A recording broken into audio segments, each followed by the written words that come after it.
Mike Callaghan. I'm head of brand and partnerships at FCP Euro. Chainlink driver.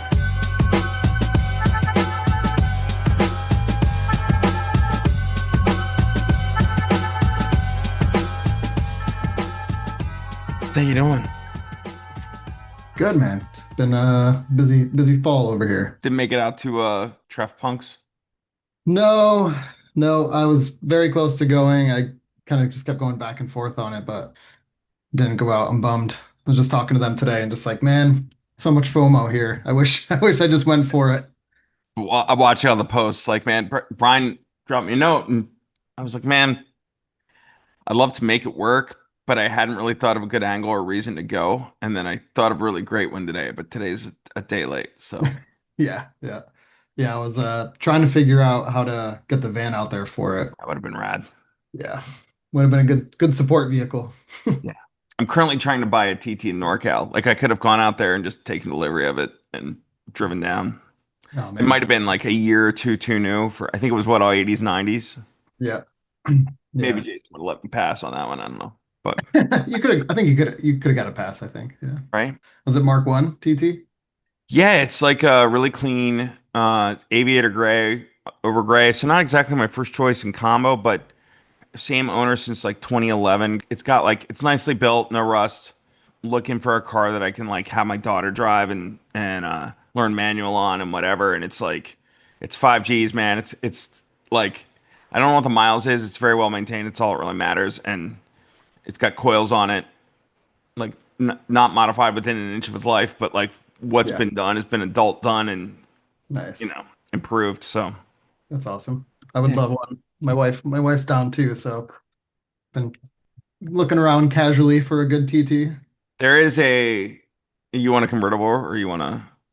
I I kind of want a convertible. I kind of miss having a convertible now. I would be very jealous if you do it, and so would my daughter because she's into F1 and she's hugely into McLaren right now. There's a Papaya 140 grand miles, like I don't know, but it's a Papaya VR Roadster Whoa. baseball glove in Pottstown right now. It just popped up on Facebook Marketplace In today. Pottstown? Yeah.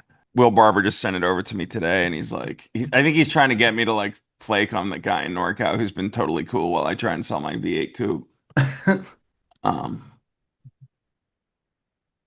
That's crazy you're selling that. dude, you can only have so many projects, right? Like it's Yeah. never gonna. It's been sitting down at Audi Wilmington for like 2 years, and now it's got fueling issues because it's been sitting so long. Like I feel like it's wasted on me at this point. And as much as I want to build it, like I've got an Air Quattro I want to get done. Yeah.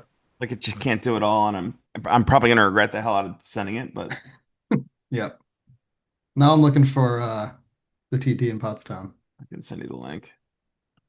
I need a flower vehicle first for the wife before A that though. flower vehicle? Yeah, she's got a little That is flower biz, so we've been talking about doing like a I don't know, like a Mark 1 truck or a K truck situation or a T3 Soka.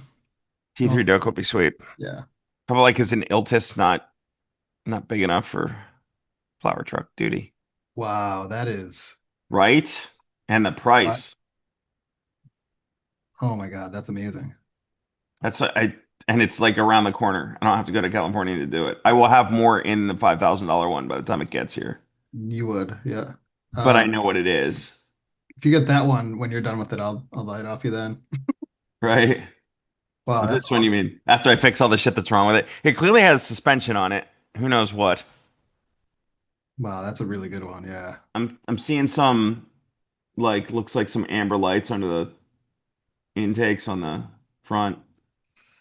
Oh yeah, yeah, yeah. And It's automatic. yeah, all the VRs are, but that's just that's a good invitation for a manual swap because then you'd have this amazing drop top R32. Yep. And it has black baseball glove, which is pretty rare. Yeah. I've actually I can't remember the last time I've seen black baseball glove. Yeah, really well spec'd car. That's very tempting. I would like an automatic because my wife does can't drive manual. So Oh, then there you go. That's even more I mean, it's Gen 1 DSG, so it is what it is, but yeah, yeah. Maybe I'll see if they'll trade for a 5,000. maybe. I don't know Anyway, why. It's tough. Like I'm gonna sell the 5,000, but I just don't know All right. what to even price it at. Is it worth 1,500 or 8 grand? Who knows? Dude, depends on the buyer. Yep. I, I had a guy when I was selling my 4,000. Well, sorry, we'll get into the podcast. Bullshit. I had a guy and he came to me. I had a really nice like 84 4,000, like the small bumper car, US spec, no rust, like one not super low miles. It was like 150, 160,000 maybe, but it was like crazy good shape, like amazing survivor. Yeah. And a good 80 Quattro in Germany is like a $50,000 car. A good 4,000 in Germany is probably a 20 to $30,000 car. Yeah. And a guy from Connecticut hits me up. He's like an old Audi guy, and he's like, I've always wanted one of these. What do you want for it? And I was like, well, I'm saying 25, 20 to like my friends, and I know that's crazy money for a 4,000, but I also know I can sell it to Germany and make that money. So Yeah. and he's like, 20 seems really steep. Can you do any better? And I said, no, I'll sell it to Germany. And you know, you're not really a friend, but I'll give you the friend number, right? Because you're an Audi Yeah. guy. And he wanted it so badly. He's like, I'll let you know. He buys a new dash because mine had some cracks in it for $900, and then he proceeds to offer me 12. And I was like, again, car's not for sale. Yeah. And like, Yeah. so like usually it's not really a negotiating situation because like here's what I'll sell it for. So I ended up selling it to 20. It's in Munich now, but like, Oh, nice. right? I think find Europeans, and Mhm. that's where the money is on these cars. That's a great call. I didn't even think of that. I had a guy who works at Audi and knew I had it, and he wanted it. So, Yeah. but like, you have anybody over there you can put the word out to. I could probably put the word out to some people too, just people looking for an affordable classic. That'd be sweet. Is it a turbo? Nope. 5,000 S. It's Quattro manual, 97,000 miles or Oh, 94,000. that's quite Yeah. low. Yeah, and it's got every possible like accessory and everything still with it, which is awesome. Yeah. Plus period correct Thule rack, right? I have that. Yeah, I have the roof basket too, which is like super hard. It's an Audi basket, really Do hard to you find. really? Yeah, yeah. And then I It was do like an have Audi accessories basket. yeah, yep. That's what's on it now. And then I have brand new in the box. The first fit kit from Thule was actually for Audi 5000. Oh, no joke. Have that like sealed in a box, and then I have like the Olympic snow carrier, the ski carrier too, in a box. Yeah. Never took them out. Nope, haven't even opened them yet. Yeah. Wanted them for the car. I want them for the car, and I'm like, if I choose to go down that route, I have suspension and everything for it too. I was gonna go all out on it, but yeah, we'll see. Dude, I'm there on the Coupe S, right? Like it's the same thing where like I have every reason to want to do it. I just don't have the like I could afford to do it. I just don't want to burn the money because I don't think it's gonna be worth on the back end to do something nicely nowadays. Your car sounds much nicer. Mine is a somebody who wants to wrench on it themselves is set for this car. So all Nice. right, man. Well, Papaya TT, you should That thing is so good. Yeah, it really is. yeah, It needs it needs coils that don't sit low in the back, but yeah, otherwise. yeah. Thing's great. Might be going to Pottstown. Well, you should know somebody there who could literally go look at it True. for you and probably Yeah, knows plenty about it, right? and store it for as long as needed. Yeah. Yeah. Hide it from people who wouldn't be happy if it were to come into the family before a flower truck comes into the family. Anyway, I have some stuff I wanted to come at you with, if that's okay. Agenda. All right. All right. Yeah. Eventually, I'd like to get into, or the reason I reached out to you, right, is because we both have this shared experience of buying an Audi exclusive car through CarMax. Yep. So So, good. so it's like, well, so like this podcast sort of does it does I do it on the Audi site, but I also do it on Taylor Driver. So I'm kind of anytime I can find one that's like somebody cool to talk to who can bridge both is even better because I can run it on. Nice. But so yeah, that's kind of my what loosely I want to work towards in this conversation. But I guess I wanted to start first with like kind of your background.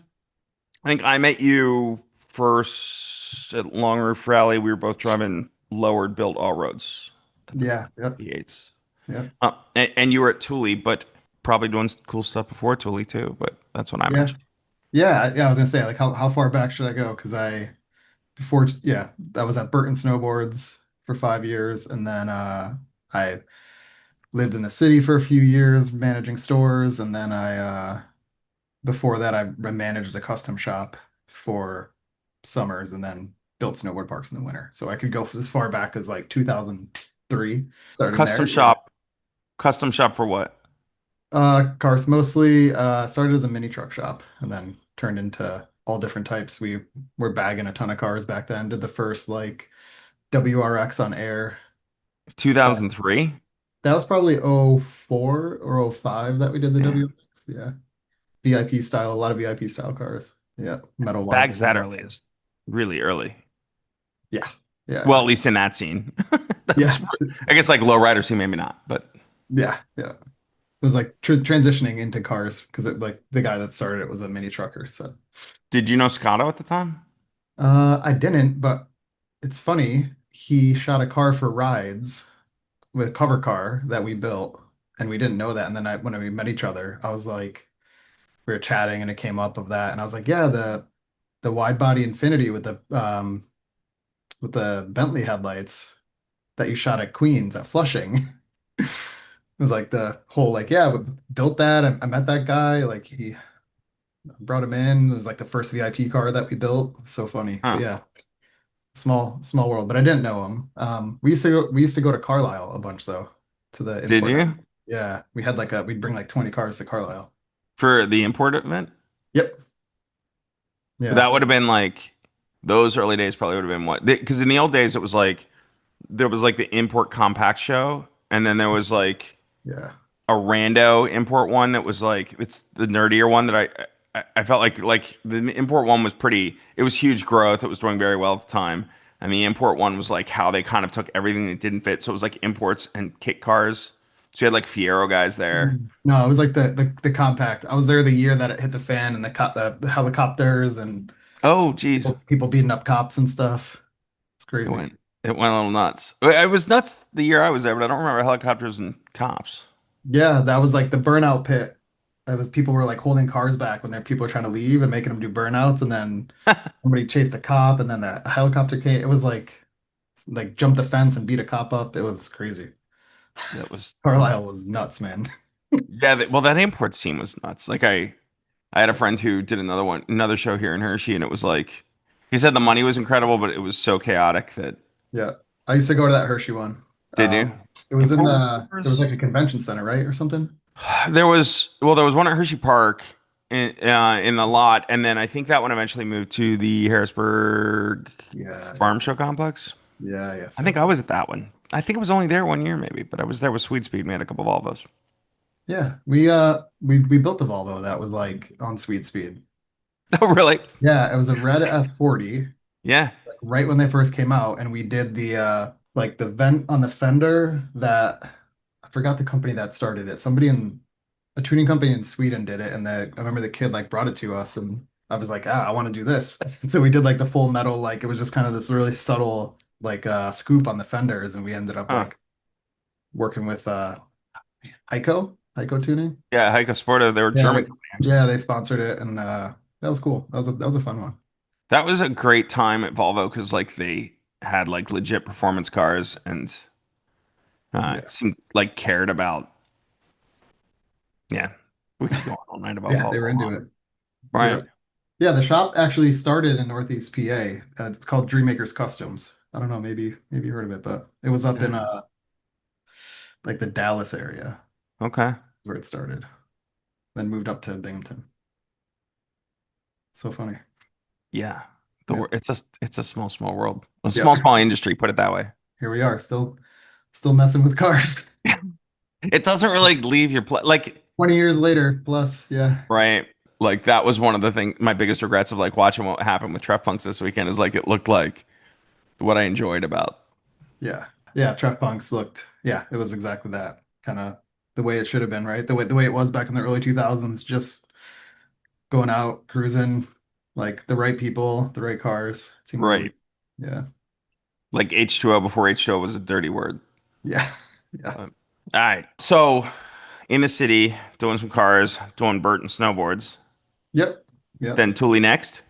Thule next, yeah. So I moved from Brooklyn up to Burton. I was managing the Burton Soho store. And then I went up there and I worked in marketing for about 5 years, and I opened up a bunch of Burton stores, flagship stores, and licensed stores all over the place. Did all the events and visual merchandising and stuff. And then yeah, I had a headhunter called my wife because she does visual merchandising also.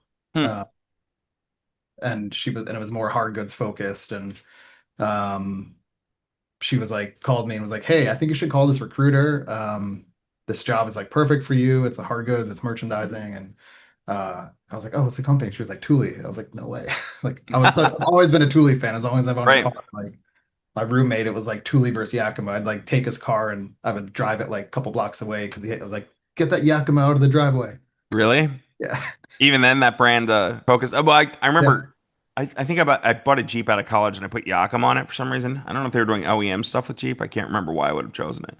But Yeah, then once I probably. got back into Volkswagen, everybody was like, everything was compatible with Thule, right? Thule was OEMing for Volkswagen for so Oh long, yeah, totally. like Jetta Trek era stuff. You know what I mean? Oh yeah, that's good. Yeah. Those are the good days. Yeah, so I moved from Vermont down here to Connecticut for Thule. I was there 7 years. I started as like kind of merchandising design manager, and then so like events and retail and trade show stuff, and then I was director of marketing for the last 5 years or so, and super fun. Thule's a great brand, great people. It was super fun, like traveling the world and building Thule stores, and like setting that whole vision for that whole program, which they're still opening stores like eight, Really? yeah, around the world with the same concept that I designed, which was super cool. So So they're Thule specific stores? yeah, yeah, yeah. There's right before I left, opened the first one in the US, which is in Denver, which is still open. But yeah, Makes I sense. opened stores in Stockholm, Malmo, Sweden, a couple in Brazil, Wow. like where else? Costa Rica. But ever since then, they've been opening. I think they've been like they opened a ton in Asia, a bunch in Europe. So it's cool. I still friends with people there, and I'm seeing them traveling around opening stores. It's great. Are there any on the East Coast? No, No. no, no. Got to go to Denver. Yeah, yeah. No. All right. Yeah, So, it's tough. Everybody still has me as Thule Mike in their phones. So do they? I yeah. Yeah, it's guess fun. that's where you met most of us. It's definitely when you met me. Yeah, yeah, that's where I'm at. Yeah. Met a lot of good people there. So I loved how you were always really supportive of events like Long Roof Rally, right? Like yeah. Thule was such a. It just seemed crazy to me how many people would roll up there with like totally geared up. Yeah. Once we Oh, got into it, like once I started getting Thule involved, it was so cool. Within like two or 3 years, it was like if you didn't have a roof box on your car, you couldn't even show up. It was it was like do you think that's why? I will say this. So where was I that I was around a bunch of Avants, maybe there's some RS6s. It might have been. It was probably long, or it was probably RS6 Northeast RS6 Trevin.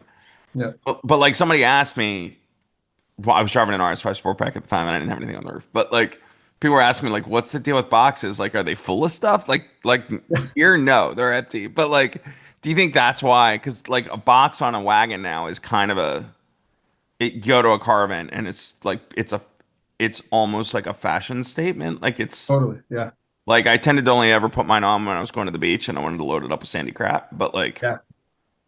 it's. Do you think you can pat yourself on the back a bit for that? I Is that effective, Mike I've been marketing? told I hate to pat myself on the back, but I have been told I had a Had very a good hand. hand in that, especially a couple of years ago. It was, like 4 or 5 years ago where it was like peak. It was Right. like I mean it's gone in waves, like 15 years ago there was the whole another roof rack trend and stuff. But yeah, it was at Thule, it was really one of those things where I intentionally did that. Like I killed some traditional advertising and was like, I'm taking $100,000 and I'm just seeding roof boxes out because we were launching a new roof box. And I'm like, just people I know and friends of friends and people that I knew were like building really sick cars, and I was just sending out free roof boxes.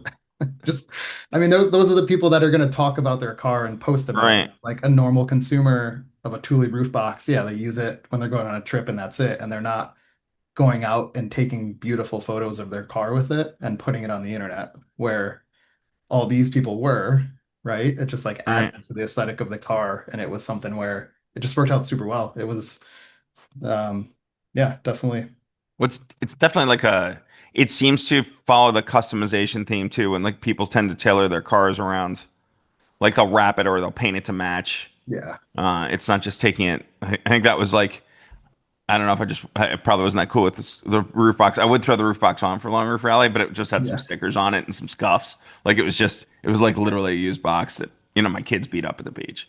Yeah. Um, but like the ones there were like so nice, like you wouldn't almost want to use them because they were so Oh yeah. awesome. Totally. Like people be spending 1,500, $2,000 to paint their roof box and like buffing it and it's Yeah, like it's cool to see. Yeah, it's awesome. yeah, definitely.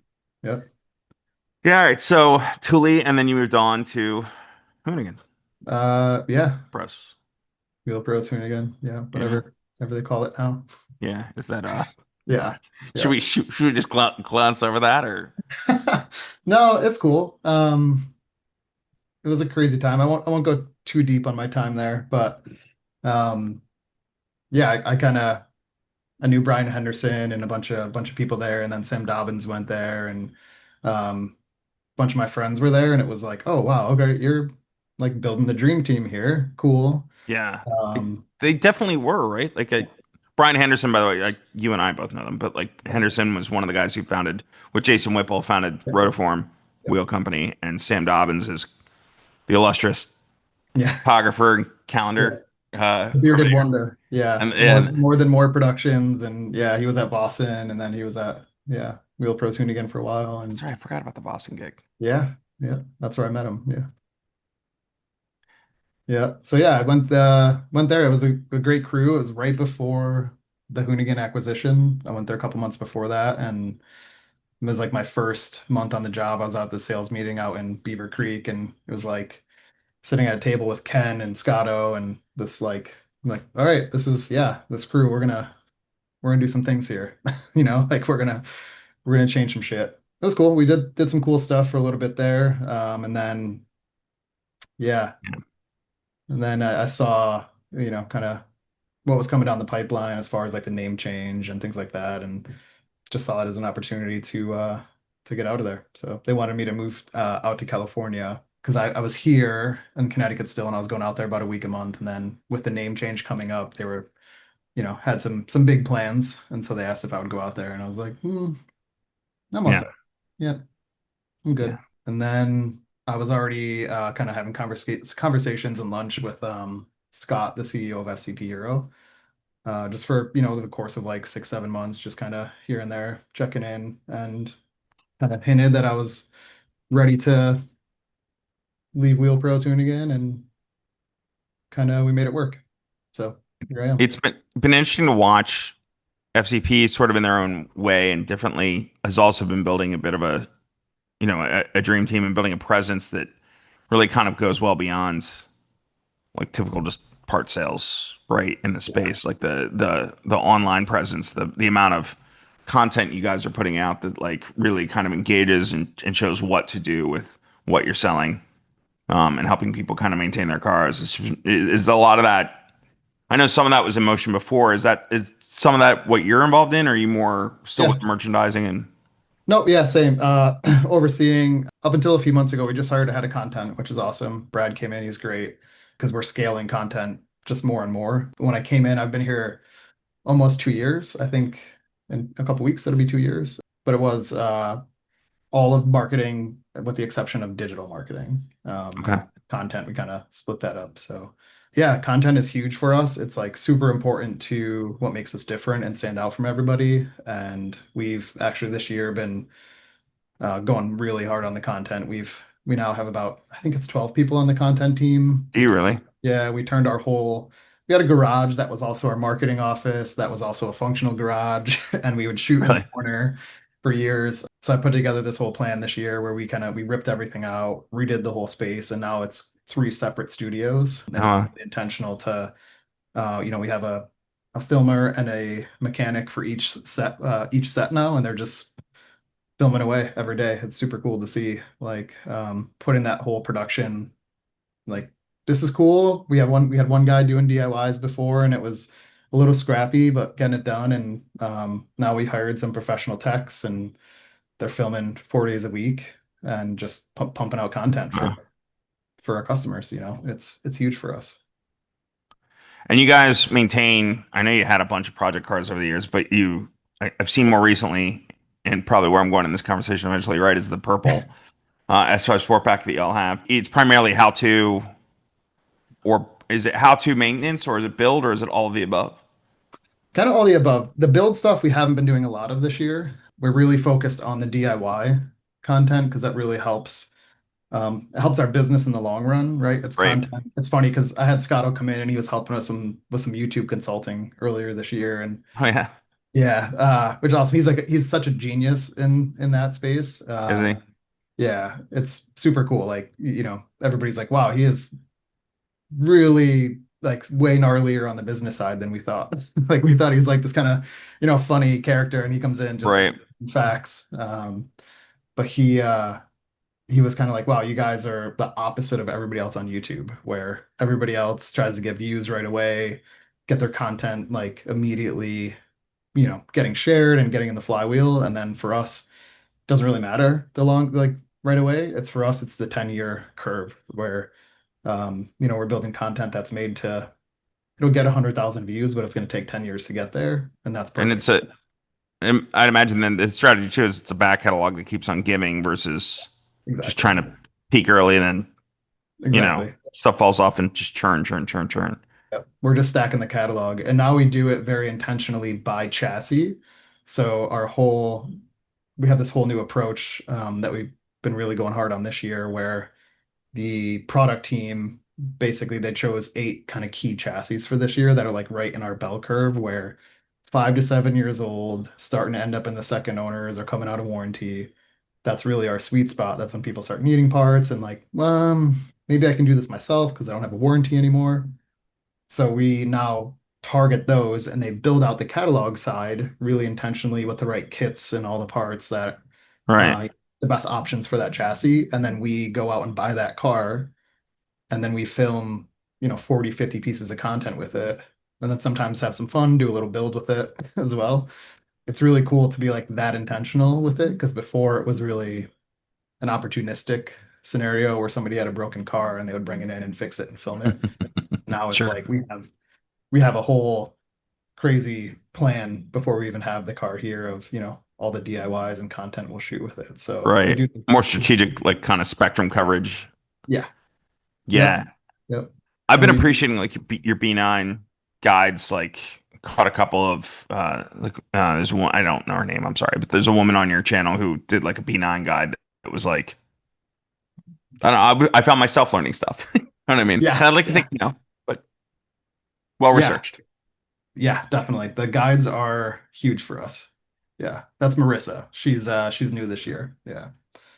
Yeah. So she's new on the catalog team. So it's cool to bring in um people on the product catalog team that are actually building it out and bringing them onto camera and talking about it because they are like we're nerds. They are they are the Right. true nerds. Yeah, they're in Did the they car. enjoy it? Did they take to that? Like if that's like their main day then is working on the catalog, right? But so Yep. you pulling them into on-air talent and did they transition well? She seemed pretty natural at it.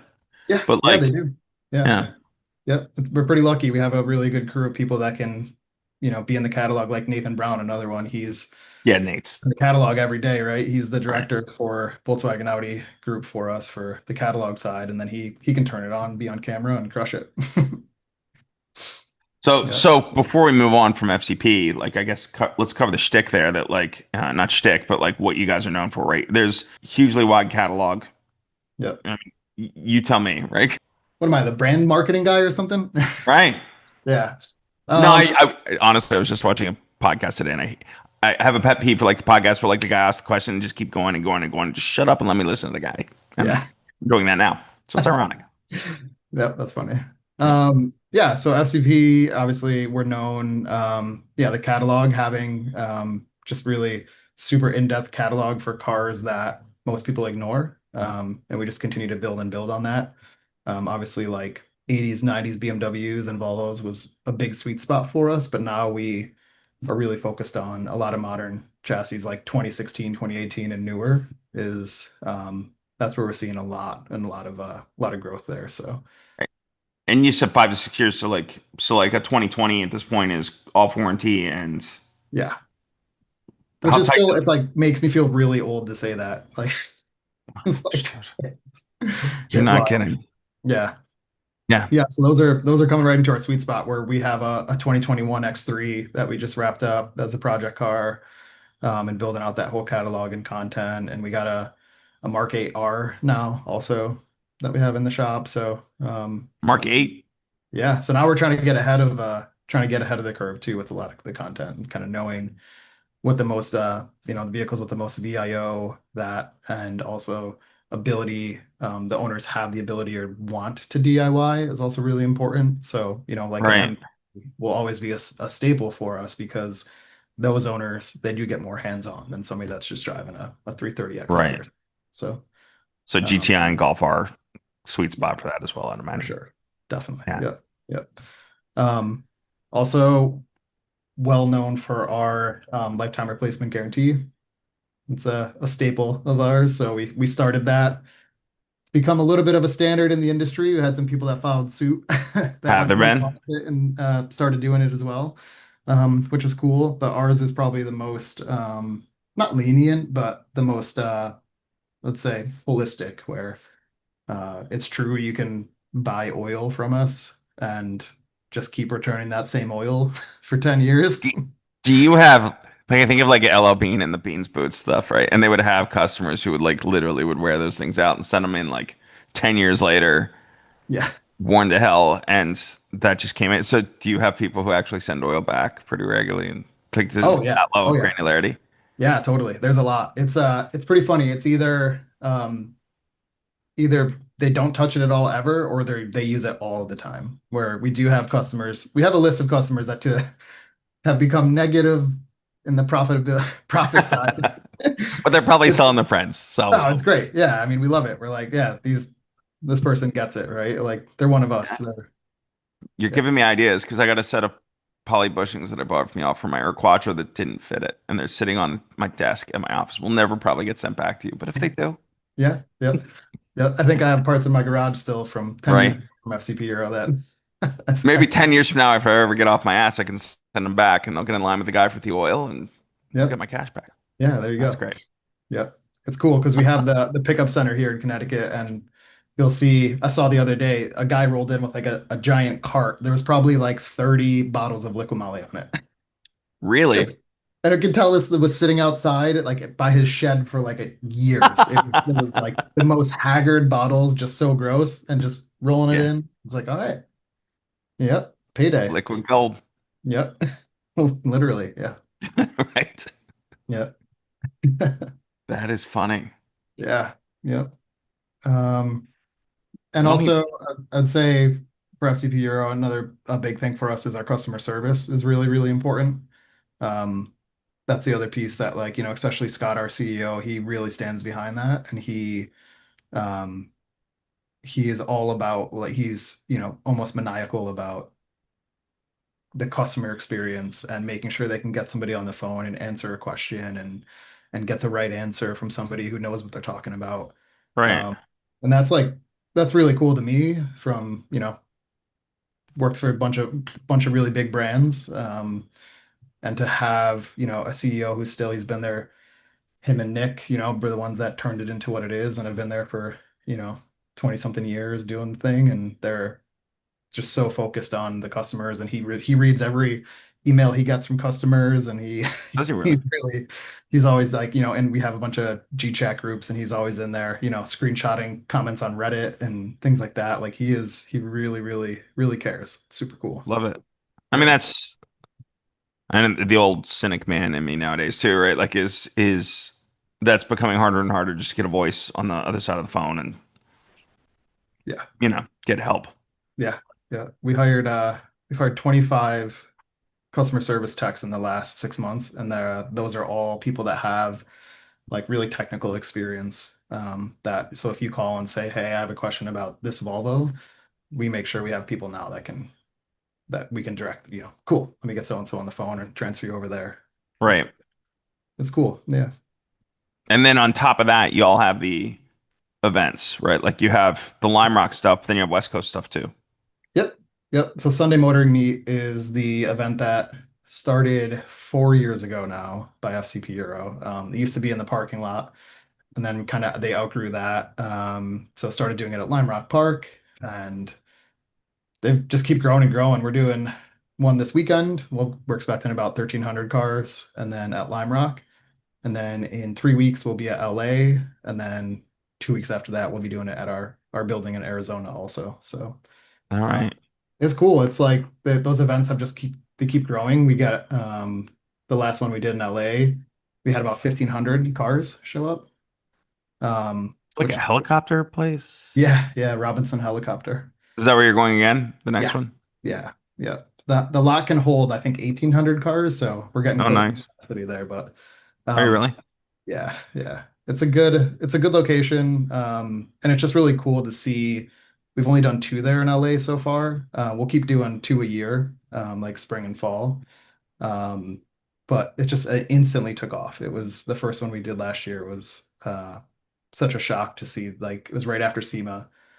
So went straight from SEMA to there, and it was just crazy turnout. Like and everybody, Scotto and just a bunch of friends that live in LA that I know, they're all like, I've never seen any of these cars. Like, where are these people coming from? Like you Right. see the same people at all the cars and coffees here in SoCal, right? And it's everybody kind of stays with their group. And we just being so like open to all European makes, people were like Right. traveled for hours to come to it, which was super cool because I know Now, that's pretty unique for SoCal.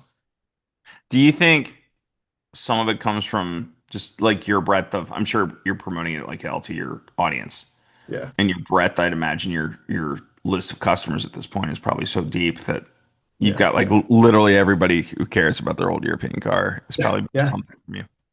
It's so cool. Yeah. The Sunday Motor Meets to me are, I love them because you have the normal cars and coffee crowd, then you have like all the different genres of people tuning their cars, and then you have just the FCP Euro customers that has probably been buying from us for like 15 years and just rolls up in their stock XC70 and they're just so stoked to be Right.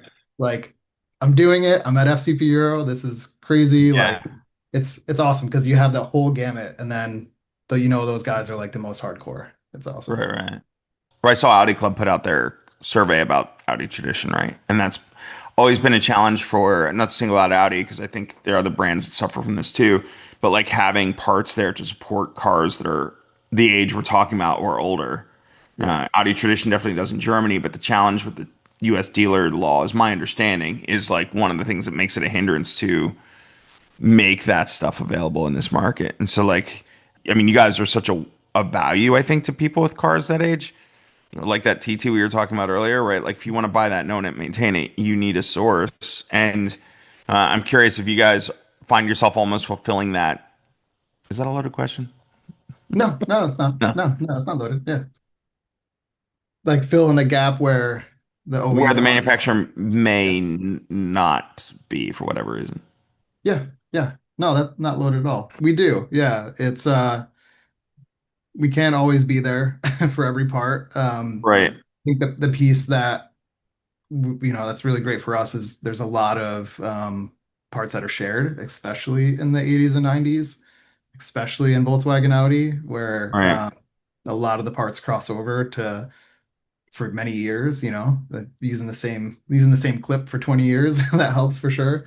But it's definitely something where I think it's cool for like Audi Classic if they want to start selling again, selling in the US. And there's a lot of rare stuff that we can't get at FCP or a lot of the trims and pieces like that that will really help people. I think one of the biggest challenges for Volkswagen Group, in particular Audi, but other than Porsche, nobody's really got their shit together.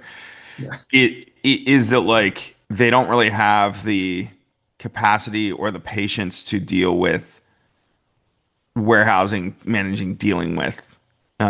So what they're doing is shipping ones over from Germany, which Yeah. I guess works for Canada. Figuring that out and figuring out markup and everything else is I don't know, just like a bridge too far. I feel like there's this prime potential for at least with Audi, but I'd imagine others too, to just like somebody with an easy button to come in and be like, look, we'll get it done. You know what I mean? Ah, You're kind of, yeah. I don't know. Yeah. That's interesting. Maybe that's worth looking at. Trying to make it work here in the US is I think just the community in general. I don't care who does it. You know what I mean? Personally, Yeah. it would Yeah. just be. Like who has the capacity to do it well? Clearly, as you're giving me your pitch on you guys, I'm like, why don't they Yeah, just hand it to FCP?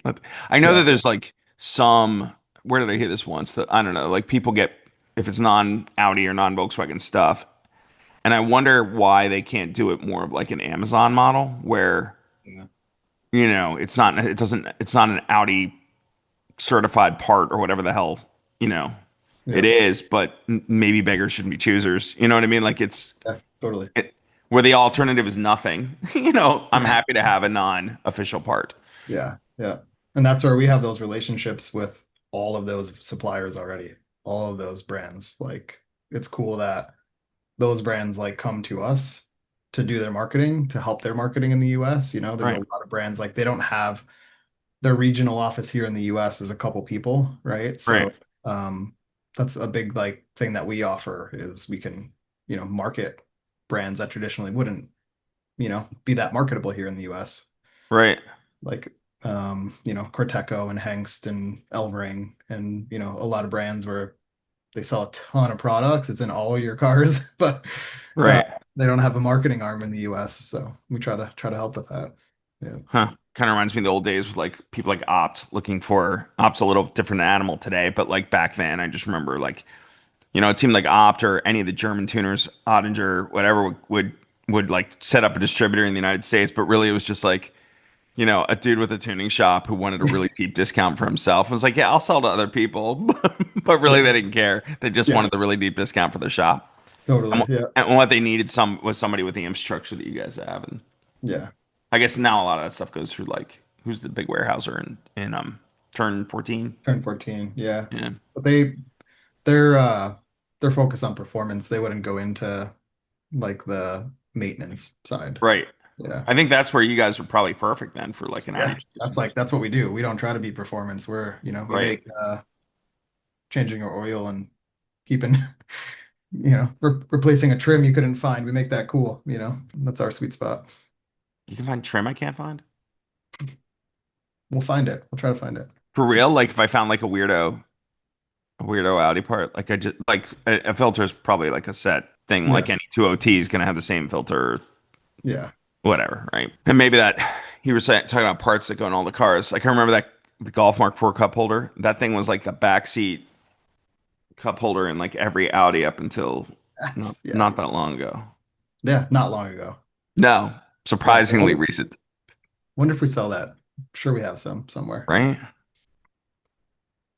With the B4 Passat cup holder, that was the jam. Like that's what every Mark III kid, every Corrado Yeah. installed. I don't know if they still make those, but Yeah. yeah, anyway, That's why I love Volkswagen Audi because it's like that type of thing where this cup holder from this car makes your car way cooler because it never gets right? Like, dude, in my Mark III days, right? Like the Jetta, the Jetta VR had this. The American cars had those stupid little molded, yeah. like they'd hold a can, I think, Yeah. and you get the Euro bin that just didn't have any cup holders in it. So, but then you're still, I'm an American, so I'm still drinking something. So yeah, Yeah. we all did the B4 Passat cup holder, Yeah. and it was cool, I guess. Yeah. No, but I do love Some the people. Lego nature of it, right? Like, and how nerdy. I'm definitely one of those people. Like how nerdy people were at like discovering those parts. Yeah. Topher is, I'm a fan of like his Yeah. nerddom of like going down. Love it. Yeah. Yeah. He's got all the good stuff. Do you deal with much OEMs? Like, I don't know where he gets his. Do you deal with much of the OEM stuff too? Yeah. Yep. Do you? A lot. Yeah. Yeah. We get a lot of it from obviously dealerships in the US, kind of like through Okay. the network. But yeah, we have a ton of OEM. Can you get the Euro parts? I'm sure we could. We had like I know there's a few times we've like kind of jumped into that area and like gone and found parts that, from There's a Europe. particular demand for. Yeah, yeah, exactly. Yeah, an opportunity. All right. Well, I want to talk about that exclusive. That's cool. Yes, let's do it. Yeah. So we're also on this Facebook group that's kind of an inside baseball club, but cars get posted in there. A bunch of us have bought cars in there, and uh, like I remember this mocha latte. Mocha latte is this color from Audi. This is I don't know what would you even call it, like a well, It's It does mocha kind of look latte. like a latte, Yeah, yeah. It's a like a milky non-metallic. latte. Yeah, it's a non-metallic beige. It's been lovingly called hearing aid beige many times by my friends. Yeah. That color, by the way, I remember Audi built C7 RS7 in mocha latte over brown. It was a really bold build. It was down at headquarters. And word is that at the time, the executives didn't like the name mocha latte, so they wanted to call it Desert Storm. And I was like, I don't know if that's a great translation. It's not. No, no. Probably stick with mocha latte. Right, that's what I would do too. Yeah. Yeah, and it's not that it was whatever, but military references in Audi probably, You probably want to avoid that. yeah. All Yeah. right, so this all road pops up and a CarMax in, do you remember where it was? Virginia. Was it in Virginia? It's in Virginia. Yeah. And I know we looked it up. It was an ex-corporate car. Yeah. Like somebody at HQ owned it. So Yeah. weirdo build, weirdo wheels, not like weirdo OEM wheels, but they weren't stock all-road wheels. Yeah, there are the RS5 option wheels. So like the forged, like lightweight 19s. Right. Yeah. And you know this because, Because it's in my driveway. Yeah. right, you bought Not it. on those wheels anymore, but I have the wheels in my shed. Do you really? Yeah. How many? We all do, right? We Oh all yeah. have those wheels. Yeah. Facebook Marketplace is the worst at selling those wheels. That's what FCP needs to get into is helping us offload our old wheels. Yeah. That's for real. Yep. Yeah. I'd pay somebody to take them away at this point. I'm just Yeah. kidding. Yeah. But I might. All right. So you buy this car. What color is it? It's not a brown interior, is it? No, it's black interior. Okay. Yep. Black interior. B9. Here, I can pull up a Yep. picture. B9 Prestige. It's great. Yeah. That's when that got posted in the Facebook group. I know you commented on it. A few people are commenting on it. And Kind of wanted it. I was kind of jealous of you when you moved on it. I know I moved very quickly and You then I was did. like, oh man, I don't did I snake George? Like, I resent you. I figured in like 10 years, I don't know, 10, how many years has it been? I'll 2 years. hit you up, we'll have a conversation. I'll, you Yeah. know, Yeah, it's been exactly I got it. It was 2 years ago last week I got it. and all right. So the Yeah. trick there, I think, is I love the idea of it's kind of like a big kids Hot Wheels treasure hunt, like finding these cars out there and seeing them get posted. I'm on like a couple of groups. One of the ones I'm on is there's like an Audi exclusive Facebook group too on that's specifically that's Audi exclusive, and I'm sure there are. I know there's BMW individual one. I know they're out there for most, but like finding these cars that are like, I guess like you could almost say that like FCP Euro sweet spot cars too. Like they're like Yeah. second owner, or they're up for the first owner has traded it in now, like spent all the money, lost all the depreciation on it, and Yep. now it's like new enough to not be really beat, but Yep. and you can enjoy it. Might even still have some warranty on it, but like it's just a find. And so I think that's one of the things I loved about you and that car and getting it is, and CarMax couldn't not have known it was No any. idea. Yeah. It's the only one made in that color. So like Is it the only all-road? yeah. Yep.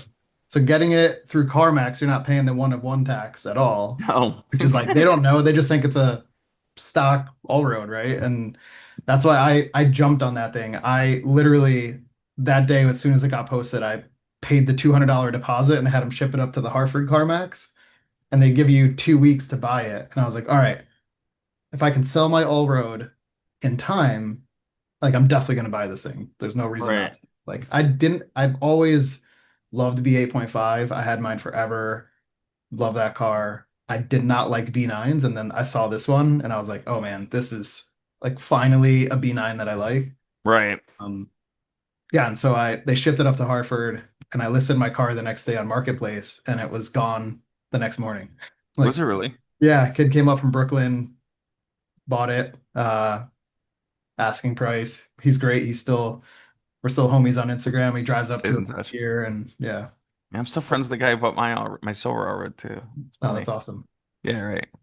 And it's nice when they don't like totally like if you're gonna mod it hard and like really change it from what I had it. Like there's part of me it's like just I don't want to. It's like seeing your ex-girlfriend out in public. You wish her well, Yeah, but you really don't want to run into her. yeah. Yeah, Yeah. it's kept it the same. That's great. Yeah, So you get this thing. I think one of the things, this was a lesson I learned from you. And so when you had it shipped in from Virginia to Connecticut's not terrible, but yeah. why bother if it's cheap enough? Do you recall what they charged you to ship it? $200. 200 bucks, and you're only on the hook for the 200 bucks, Yeah, right? that's it. Yeah, They ship it from Virginia up to Connecticut. You get to see it in person. You'd spend more money probably in gas driving down to Virginia to see it, for sure. Yeah. and you save all the time. That Yeah. is so. Like the trick is, a couple years later, I now armed with your the lessons for you on this Mocha Yeah. Latte all road. Welcome, CarMax. I hope you're listening. Right, right. No, I mean I would like to think this is a free commercial for them, right? Yeah, Because right. because I learned something on my experience too. So I'm looking for a car for my kid, and she told me she wanted like I really didn't want to buy a Beetle. It was like a not new Beetle, you know what I mean, like the newest. But Yeah, yeah, and she wanted they do like a powder blue on that car, and she's like, I want that, and it probably would have been a cheaper buy for me, but I just sold my RS6 and I had some money in my pocket. I'm like, all right. yeah. So we find like first year B9, so I guess it's an 18. A5 Sportback Prestige in Cumulus Blue, which is So good. right. It's like the blue equivalent to Mocha Latte, I think. Yeah, I don't like blue, but that blue is Right. really nice. It looks great on that car. And in that studio, it almost looked white. Like I almost scrolled past it because they don't mark it even as at least you can like search out exclusive paint in like other search engines, but not on CarMax. And so I almost scrolled past it, and then I stopped, and I was like, that might be Mocha Latte, or sorry, Cumulus Blue. And so I went through our connections to Taylor Driver and was like, run the VIN. What is it?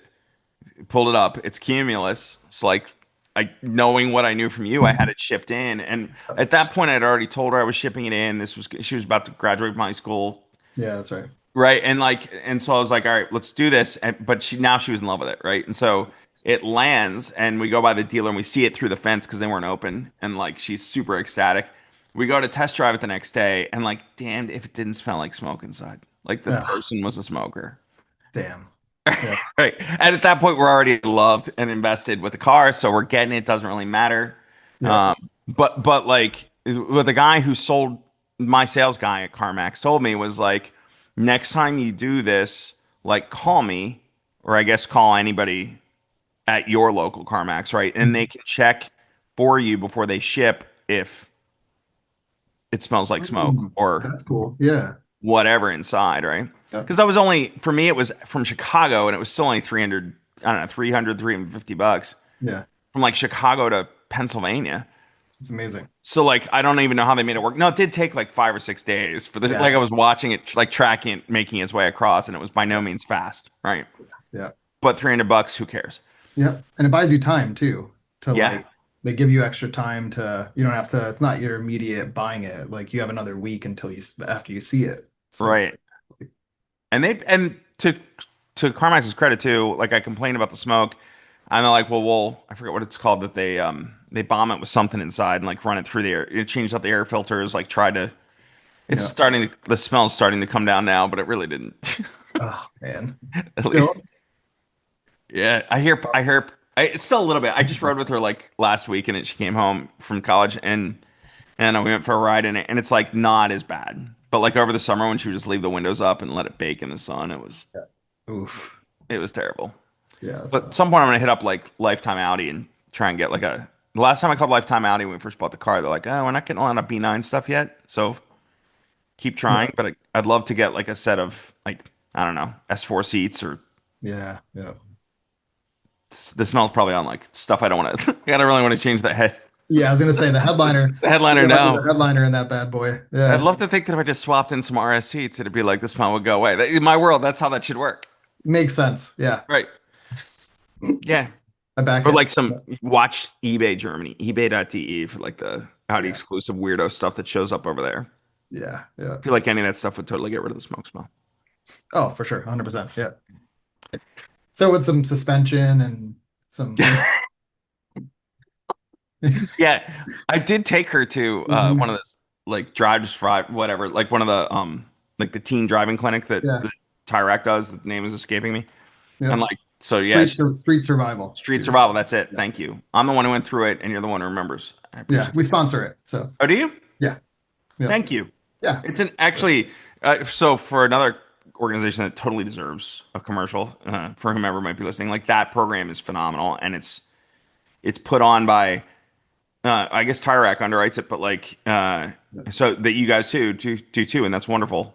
Yeah. Um, but when we went, it was a BMW Club managed event, but like her instructor was a Porsche Club guy who like just liked to instruct and kind of was a walk on. Like I think that's one of the neat things. We saw that at Audi Club too, where like if our members wanted to get involved, but like their chapter wasn't doing an event, like well, they're happy to support and like SCCA I think is part of it, and a number of clubs support that event Yeah. or that Yeah. series of events, and they're all Yeah, over this country. I think BMW Club is the biggest. I think they're actually the organizers for it. Okay. The background, yeah, which is cool. Yeah. Yeah, that's awesome. Yeah. And if yeah, your kids aren't old enough yet, but once they start driving, like she definitely learned that day, like a ton of things, like pushed her way beyond her comfort level. Yeah, And she's not really there yet for like a, like a maybe a teen driving clinic, but not there for like the driving instruction that happens at like car clubs and stuff. Like we'll yeah, get there. yeah. But yeah, maybe she's ready for the suspension now. So It's only gonna help, It'll help the yeah. reaction if someone's on the road. It's safety. Right. What did you do on yours? I see it's lowered. Is that coils or is that Yeah, coilovers. Yeah, I have H&R coilovers on it. did you? Yeah, yeah. Yeah, I It's did my B8. I did. I can't say it handled well, but it was like H&R lowering springs on like the all-road shocks. hmm And it kind of worked well. It just Yeah, great ride height, very affordable option, and they were OEM shocks, but it was at that point you're kind of out of optimum, so it's yeah. And then you got the wagon, the saggy wagon effect, which is on those. It's hard to avoid, I feel like, with springs. it didn't at least on the B8. Mine always sat, if anything, it sat a little high in the rear. Maybe Oh, they were, that's nice. Okay, yeah. H&R lowering springs, B8 all road. nice. I Yeah, also did RS4 rear sway. nice. Yeah, I just put 034 Motorsports. I have a S4 front and 034 in the back. Nice. I dig those Yeah, cars. I haven't done too much to it. I've done like stage one APR intake, um, 034, just like resonator delete, which I definitely want to put a full exhaust on it because the resonator delete it doesn't really do it for me. It's cool. It gives No. it a little something, but just my old all road had a Borla on it and it was probably too loud, but I kind of miss it. Yeah. I kind of like the um I get none of the P9s had it. Maybe the RSs like the if you like button controlled, if I could turn it on, Yeah. Yes. that's great. But when it's like if I'm at a car show or cars and coffee or whatever, I love being able to make it louder. But in daily life, it's funny. Like I always felt this going to Waterfest, right? Like Waterfest or SEMA, my expectations for what a car needed to be were like whatever, and then I get in real life and you drive to like drop the kids off at soccer, and you're like, I'm a moron. You know what I mean? Yes, that was my old all road. I had that exhaust on there for probably 5 years of owning that car, and it was way too loud. But it was, yeah, I'd be pulling up to school in the morning, just like, just so loud. This, what am I doing? Yeah, it's when your kids start taking flack for your hooligan car that like Yeah, you start to feel bad. All yeah, right, so you guys also have this purple S5 at yep. FCP. It's like a demo, I guess, demonstrating parts and whatever else. It's in a lot of your videos. Yeah, yeah. So that's another one. We built that. We built out the B9 catalog really substantially this year. That was a big Right. focus for us. So we bought that car to test parts on and then make all the content with and the buyer's guide and the diagnostic guide. And we filmed a ton of DIYs with that car. And then we did a bunch to it. And now we kind of just have it to take around to events. And it might be going up for sale soon. What was the story on that car? Where'd you get it? Um, we found it randomly. So we were looking, we have this group chat, probably like 15 people in it at work. We're always obviously just hunting for cars. So when we're actually going to hunt for a car for FCP Euro, it is, you have all of the nerds come, like people are 24/7 just hunting for the right car. No, no, is that something you put out you're just talking about your staff, or is that something you put Yeah, out just staff. Yeah, yeah. So just internal, we had like a group like the Audi catalog team and then a few of us in marketing. and we're like hunting for the right B9. We wanted an S5. We're hoping for a facelift like 2020. Right. Um, but I found this one. I think it was in I think it was in Chicago, maybe. It was just a random used car dealer. I found it on Auto Trader, and it was like, wait a second here. This is velvet purple. This is this is Is it not. velvet? I was Yeah, wondering if it was that or Merlin. yeah. I initially thought it was Merlin, and then like from the photos, it really looked like Merlin. And then Velvet's more rare, I think, isn't it? yeah, yeah. But turns out we ran the code and it was velvet purple, and we were like, yep, this is the one. We're buying it. And it was beat when we got it. It was the Was paint it? was yeah, like you could tell it was just went to the car wash every week. It was the paint was really bad, but we had a paint correction done on it and fixed everything possible on that car, and it's beautiful. Yeah, it's so nice.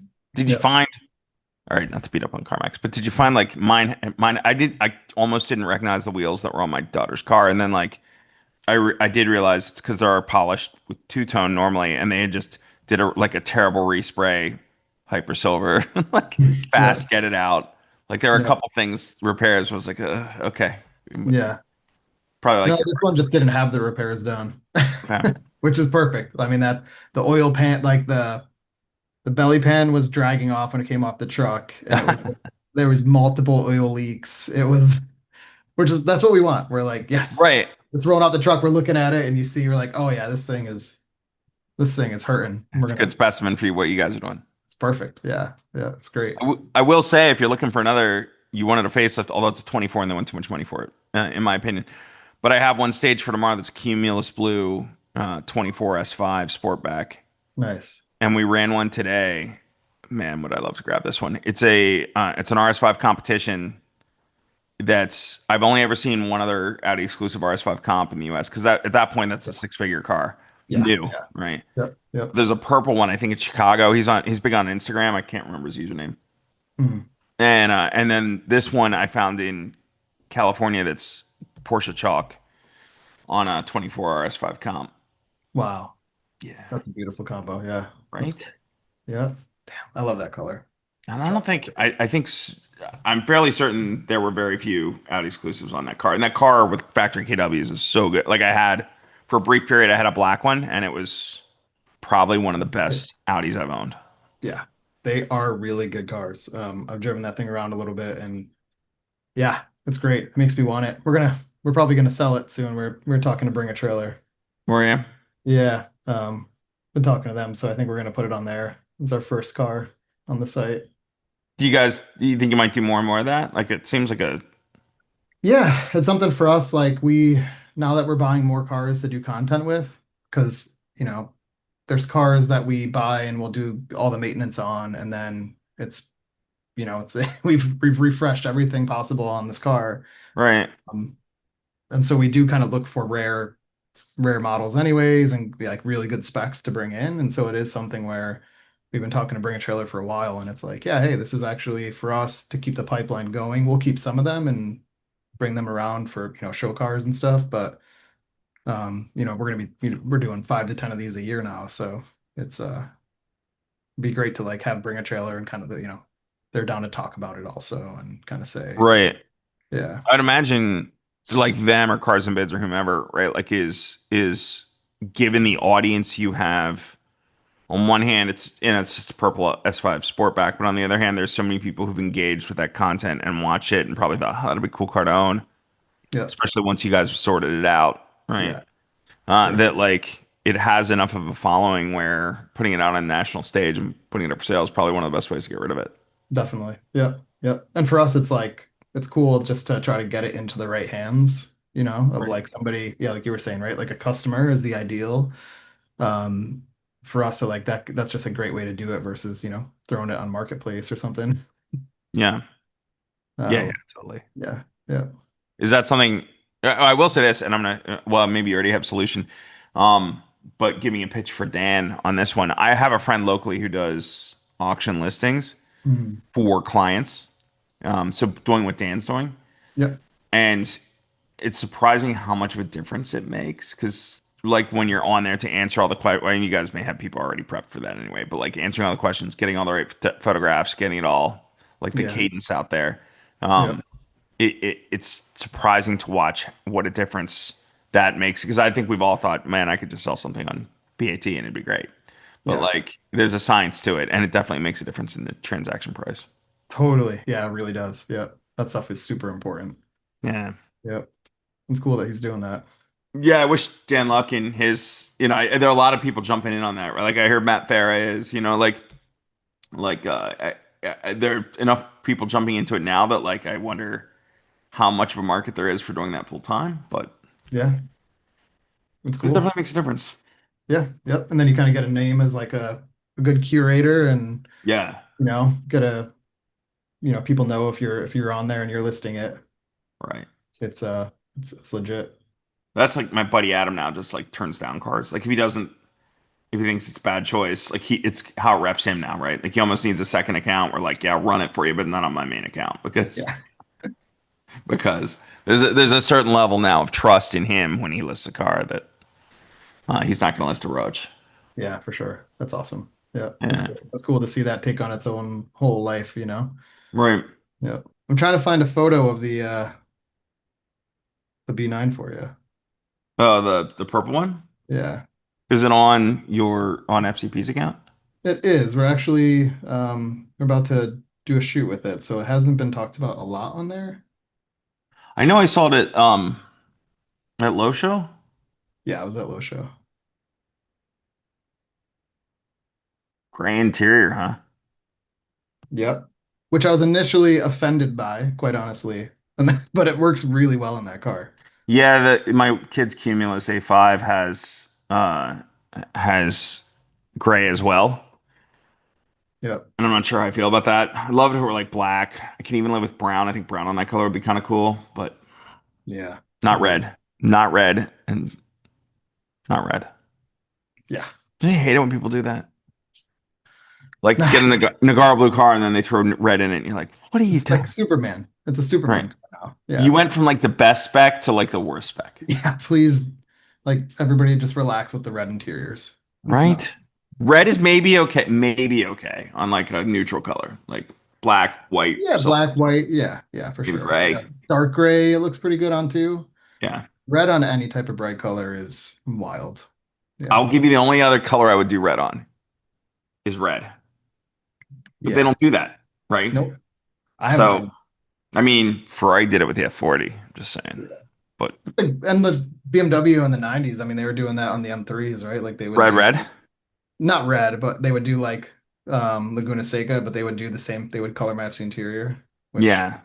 I didn't know about that somehow until I think last year, getting talking to some of the BMW guys at work, and it was like, wait a second, what? Laguna Seca blue interior also? I had no idea. Actually, we just ran, unfortunately, it's an automatic, but Will just put up today, I think, it was like a blue exterior individual 318 compact, like TI, with like yellow interior. Oh, that's awesome. Right. I It's like in that. Germany, of course, but Yeah. and it has like M Sport wheels and M Technique, like bodywork and all that, but Yeah. it's an automatic. Like, well, if you're going to put all that money into, why would you buy such a terrible Yeah. spec Yeah. transmission? That's true. I do love a loud interior. I love it. My new thing is either liking doing tailored. I'm just getting jaded on like crazy colors and whatever. Yeah. And so I'm either big on like matching interiors, like every F40 built from the factory was red on red, right? Or Yeah. like green over green cars, blue over blue cars, brown over brown. Like your car with a brown interior would look pretty sweet, in my opinion. Yeah. I actually saw a cyan beige one with a brown interior. Ooh, It was a 20. all road. Yeah. It was a CarMax. It was a CarMax one. This was like Maybe I saw a this year one. and a half ago. It was right after I got mine, and I was like, damn, it was a 2020 or 2021, and they wanted a really, Yeah, I think they wanted like 40 or 45 for it, and it was nice. Yeah, yeah. the CM combo is. was a good combo. I had that on an e-tron, and what because it was offered on the e-tron as a standard color, Remember that? Yeah. right? And it was like Audi chalk, right? A little more brown Yep. than chalk, but like it was so good. And Yeah. It's a great color. Yeah, that plus brown. We had brown, Cappy brown on the interior on that thing too, and it Oh, got so many really? compliments that car all the time. Yeah, Yeah, I wanted that thing. That thing was great. that would have been cool. Yeah.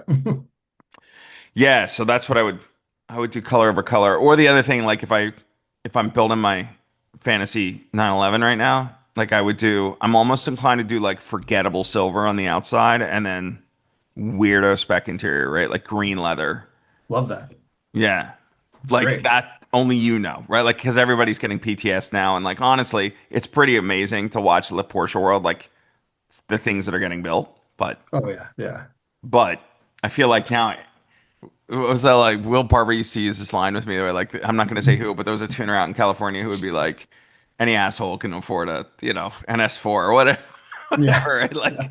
Like LA problems, right? But Yep. like, but yeah, where I'm going with that is it seems like in the Porsche world, any asshole can afford a PTS 911. So that's why you Yeah. flip it around and go forgettable on the outside and inside is what blows people's minds. I agree. Yeah, I love that. I had that Biagini and that had that sky blue Alcantara interior and it was white with that just super bright sky blue interior. It was incredible, out of control. Like, So yeah, so the Biagini was so you sold that by the way, and sold that it. Yeah.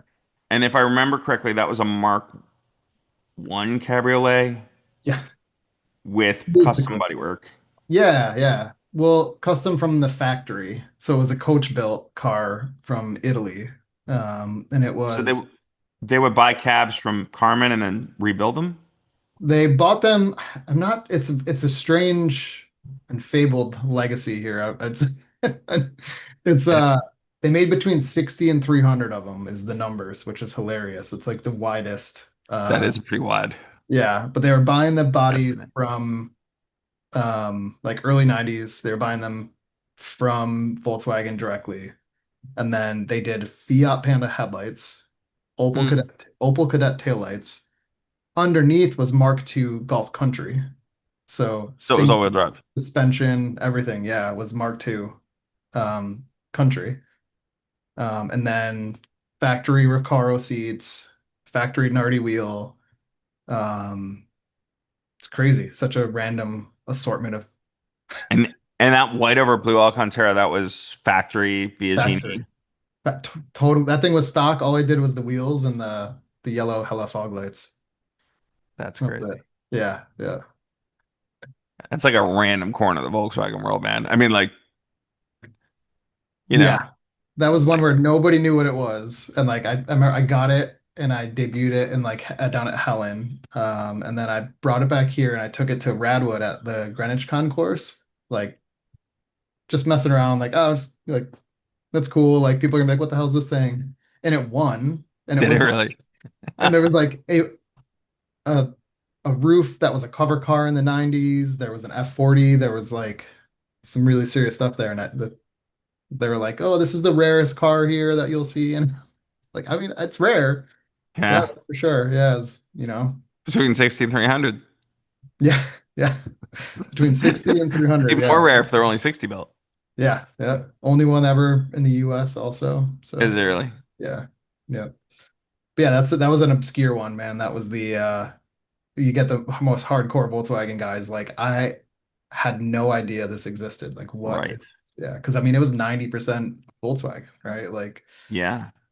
pretty much everything but the front And end was custom and the flares, but I feel like there aren't a lot of rocks in the Volkswagen world to turn over at this point. Like, no, no. I mm, turned it over with the Biagini, bringing that here. Yeah. right. Yeah. Like that takes there's like the Corrado wagons. What were those things called? Remember those? Like Yes. John Cure brought in? There was the pair of them, right? Right. Yeah, They're yeah. like those, and then there's like the Biagini. Yeah. Yeah.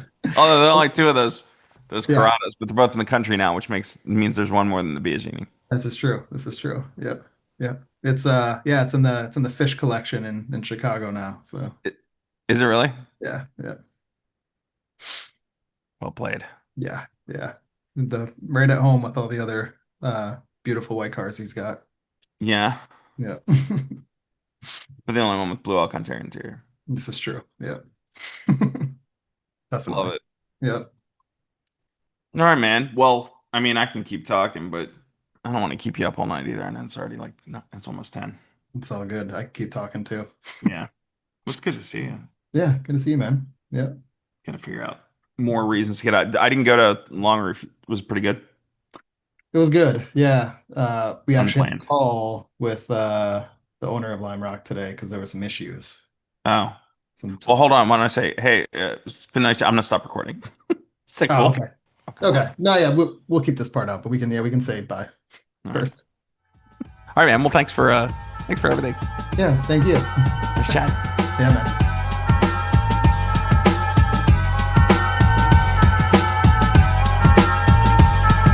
The Taylor Driver Podcast is part of the Weekly Driver Podcast series. Seeking more than the sea of monotone in today's automotive landscape? So are we. Taylor Driver exists just beyond the intersection of obsessive and compulsive, for those who see the brochure as merely a starting point and have the drive to execute their dreams. Taylor Driver covers the factory tailors such as Ad Personam by Lamborghini, Audi Exclusive, Atelier Ferrari, BMW Individual, Fiore Seri by Maserati, Manufacture by Mercedes-Benz, Porsche Paint to Sample and Sonderwunsch, Q by Aston Martin, McLaren Special Operations, Mulliner by Bentley, and so many more.